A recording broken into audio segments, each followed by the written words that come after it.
கர்த்தருடைய பரிசுத்த நாமத்திற்கு ஸ்தோத்திரம் உண்டாவதாக. கர்த்தராகிய இயேசு கிறிஸ்துவின் நாமத்தில் உங்களுக்கு கிருபையும் சமாதானமும் உண்டாவதாக.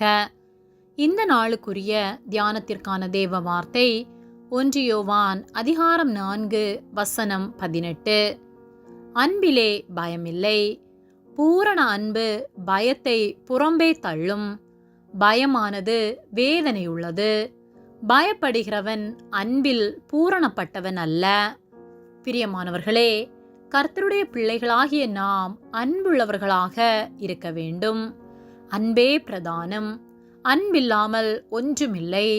கர்த்தராகிய இயேசு கிறிஸ்து இந்த உலகத்தில் மனிதனாய் வந்து நமக்காக இரத்தம் சிந்துதினதின் நோக்கம் என்ன தெரியுமா?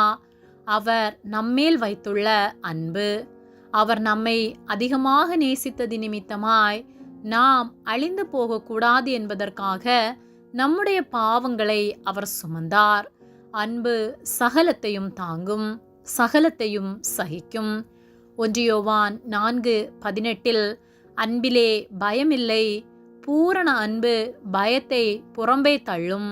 பயமானது வேதனையுள்ளது, பயப்படுகிறவன் அன்பில் பூரணப்பட்டவன் அல்ல என்று சொல்லப்பட்டுள்ளது. அன்பிலே பயமில்லை. நாம் பயப்படுகிறவர்களாக இருக்கின்றோமா, இல்லை பயமில்லாதவர்களாய் வாழ்ந்து கொண்டிருக்கின்றோமா என்பதை நாம் சிந்தித்து பார்க்க வேண்டும். பயப்படுகிறவன் அன்பில் பூரணப்பட்டவன் அல்ல என்று வேத வார்த்தை சொல்லுகிறது.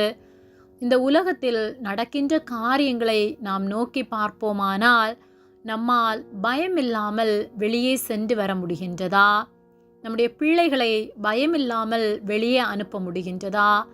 கொலை, கொள்ளை, தவறான காரியங்கள், தவறான தொடர்புகள், ஏமாற்றங்கள், பிறரை வஞ்சித்து பொருட்களை அபகரித்தல் என இப்படிப்பட்ட காரியங்கள் உலகத்தில் நடப்பதினால் நாம் எதையுமே பயமில்லாமல் செய்ய முடியவில்லை.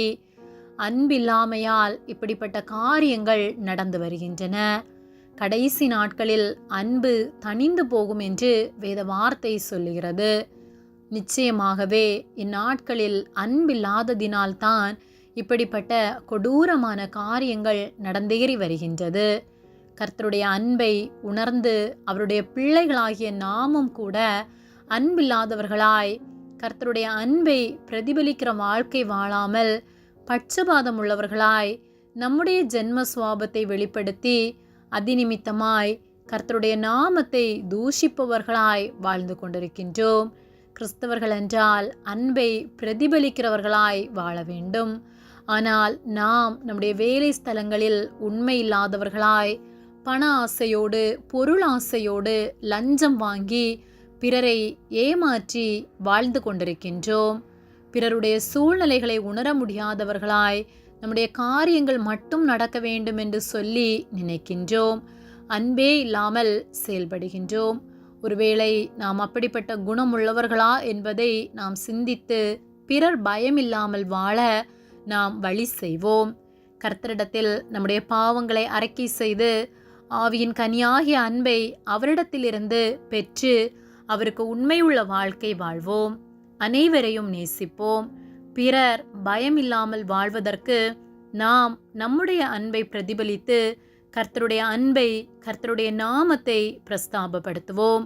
கர்த்தர் நம் ஒவ்வொருவருக்கும் உதவி செய்து நம்மோடு கூட இருந்து நம்மை ஆசீர்வதித்து நடத்துவார். ஆமேன். ஜெபம். எங்களை அதிகமாக நேசித்து வழிநடத்தி வருகிற அன்பின் பரிசுத்த பிதாவே, இந்த நாளை நாங்கள் காணும்படியாகவும் உம்முடைய வார்த்தையை தியானிக்கும்படியாகவும் நீர் தந்த நேரத்திற்காக, கிருபைகளுக்காக உமக்கு நன்றி செலுத்துகின்றோம். நாங்கள் தியானித்த வார்த்தையின்படியே அன்புள்ளவர்களாய் வாழ நீர் எங்களுக்கு உதவி செய்யும்படியாய் ஜெபிக்கின்றோம். எங்களிடத்தில் இருக்கும் குறைகளை மாற்றி அனைவரையும் நேசித்து அன்போடு வாழ, உம்முடைய அன்பை பிரதிபலித்து வாழ நீர் உதவி செய்கிற அன்பிற்காக உமக்கு நன்றி செலுத்துகின்றோம். எங்களை உம்முடைய கரத்திலே ஒப்புக் கொடுக்கின்றோம். இயேசுவின் நாமத்தில் ஜெபிக்கின்றோம் ஜீவனுள்ள நல்ல பிதாவே. ஆமேன். கர்த்தர் உங்களை ஆசீர்வதிப்பாராக.